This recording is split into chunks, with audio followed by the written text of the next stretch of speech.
Just to begin with, I joined university in 2013, and it's been 10 years journey with university. So during that time, whoever joins from management group, so we used to have a manager edge connect program. It's 5 days a program, so where all the leaders, top leaders from university, they used to come and give the about universities and their values and culture, about those details. So one of the sessions I attended during that session is from Madana.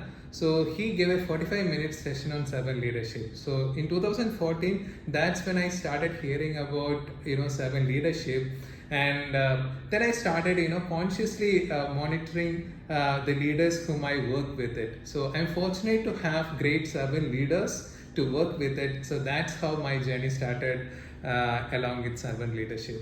So as I mentioned, so servant leadership, it's not for university, it's not a new terminology or not a new leadership style. So though we are taking a lot of trainings. So as I said, when I started working with my leaders, I could see that servant leadership behavior in it. So I see that servant leadership has, it's a DNA within university itself. Absolutely. Yeah. So what happened was so when I started interacting, so when I also attended a training program, a 2 days training program in 2016 that Madana had conducted for the servant leadership. That's when I came to know more about servant leadership. Then I thought why I shouldn't be part of this transforming journey, because this would definitely create a lot of impact, significance with the people who be part of this servant leadership program. Yeah, so basically if we talk in terms of professionally, so servant leadership, there is a one saying in servant leadership: if both the sides, the person whom you interact, if both are behaving servant leadership styles, then there is only one thing comes, that is results and outcomes.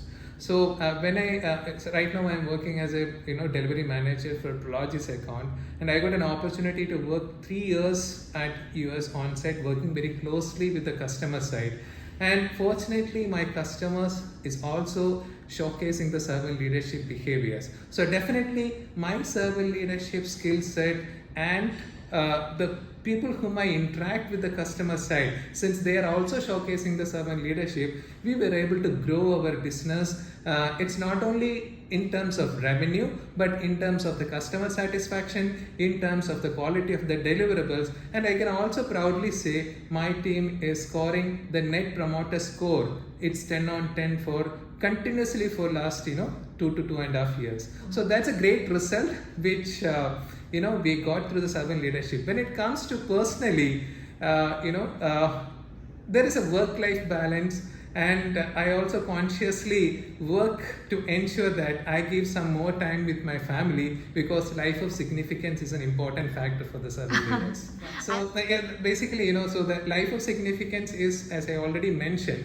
So now the servant leadership championship, or the whatever learnings that I have gained, or whatever experience I have gained while taking the sessions, facilitating the sessions, it's not only it's not a one side discussions. It's a mutual discussions, and it's a group discussions. So I also got an opportunity to learn a lot of things from the leaders whom were as part of the servant leadership journey. So that has become a great validations to me. And the second thing is, we are working in a community, right? In a group. So when you work in a community, I also thought how can I give back to the community? So the community is not restricted to the people whom you work in the project.